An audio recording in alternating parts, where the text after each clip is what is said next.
Assalamualaikum warahmatullahi wabarakatuh. Selamat datang kembali di mata pelajaran Al-Quran Hadis kelas 7 Madrasah Sanawiyah. Setelah kemarin kita membahas tentang pengertian Al-Quran dan Hadis, sekarang kita akan menuju ke bab 2, yaitu merenungkan kekuasaan Allah Subhanahu wa Ta'ala dan menggapai rahmatnya. Adapun yang akan dibahas pada bab 2 kali ini, yang pertama adalah isi pembukaan Quran surat As-Samad. Kalian bisa dengarkan dengan baik-baik ya. Wasyamsi wa duhaha wal qamari idza talaha wan nahari idza jallaha wal laili idza yaghshaha was-samaa'i wa ma banaha wal ardi wa ma tahaha wa nafsin wa ma sawwaha fa'alhamaha fujuraha wa taqwaha qad aflaha man zakkaha wa qad khaba man dassaha. Sadaqallahul azim. A'udzu billahi minasy syaithanir rajim. Bismillahirrahmanirrahim. Wasyamsi wa duhaha. Quran surat Asy-Syams ayat 1 sampai 10. Wal qamari idza talaha. Ataupun kalian bisa membuka Wan bersama nahari kalian di idza rumah masing-masing. jalla. Selanjutnya dari Quran surat Asy-Syams ayat 1 sampai 10 itu ada 7 fenomena alam yang menakjubkan. Pada awal surah Asy-Syams ini atau ayat 1 sampai 7, Allah Subhanahu wa Ta'ala menunjukkan sebagian dari betapa luar biasa ciptaannya. Matahari, bulan, siang, malam, langit, bumi, dan jiwa manusia. Semuanya berjalan teratur dalam hukum yang telah ditentukannya atau sunatullah, yaitu yang pertama atau A, demi matahari dan cahayanya di pagi hari, yakni sinarnya, yaitu waktu naiknya setelah munculnya, yakni cahayanya dan manfaat yang bersumber darinya. Adapun menurut Qatadah mengatakan wadduha atau pada pagi hari, yakni siang secara keseluruhan. Sedangkan Ibnu Jarir mengatakan bahwa yang benar adalah dengan mengatakan Allah bersumpah dengan matahari dan siangnya, karena sinar matahari yang paling tampak jelas adalah pada siang hari.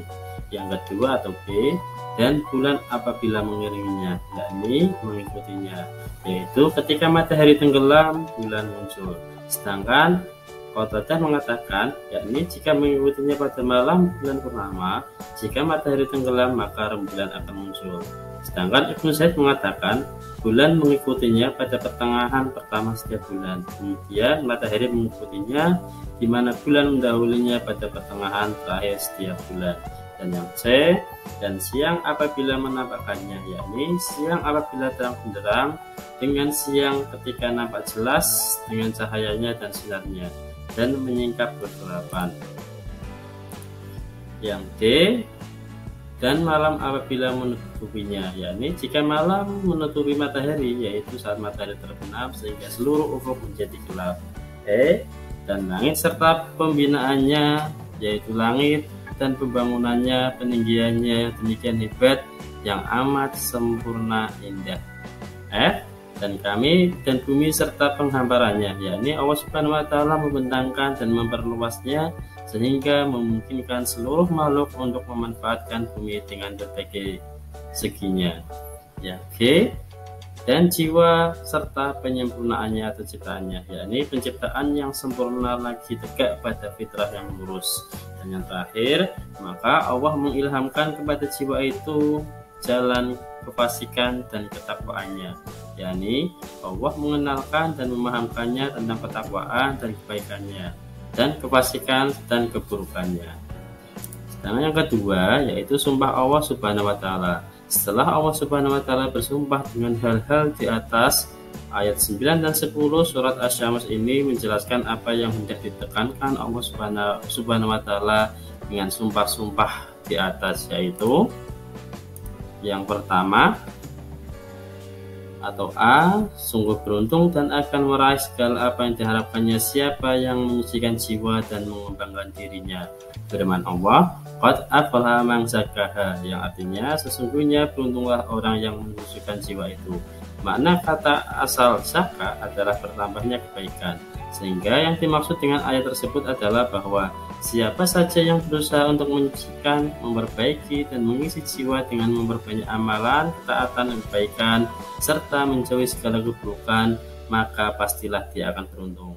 Berarti bahwa beruntunglah orang yang mensucikan dirinya, yakni dengan menaati Allah Subhanahu wa taala dan membersihkannya dari akhlak tercela dan berbagai hal yang hina. Hal senada juga diriwayatkan dari Mujahid, Ikrimah, dan Sa'id bin Jubair, dan seperti firman-Nya, qad aflaha man tazakka wa dzakara isma rabbih fasholla. Sesungguhnya beruntunglah orang-orang yang membersihkan diri dan dia ingat nama Rabb-Nya lalu dia sholat. Yang B, sungguh merugilah siapa yang memendamnya, yakni menyembunyikan kesucian jiwanya, atau waqad khaba man dassaha, sesungguhnya merugilah orang yang mengotorinya, yakni mengotorinya dengan membawa dan meletakkan pada posisi menghinakan dan menjauhkan dari petunjuk, sehingga dia berbuat maksiat dan meninggalkan ketaatan kepada Allah, dan mungkin juga mempunyai pengertian, dan merugilah orang-orang yang jiwanya dibuat kotor olehnya. Makna asal kata adalah menutupi. Orang yang bermaksiat artinya dia telah menutup jiwanya yang mulia dengan melakukan berbagai macam dosa, mengubahnya dengan berbagai hal yang rendah dan hina, menghancurkan dan merusaknya dengan melakukan berbagai hal yang tercela, sehingga jiwanya pun menjadi jiwa yang rendah dan hina. Sehingga dengan hal itu jiwa tersebut berhak mendapatkan kesengsaraan dan kerugian nanti di akhirat.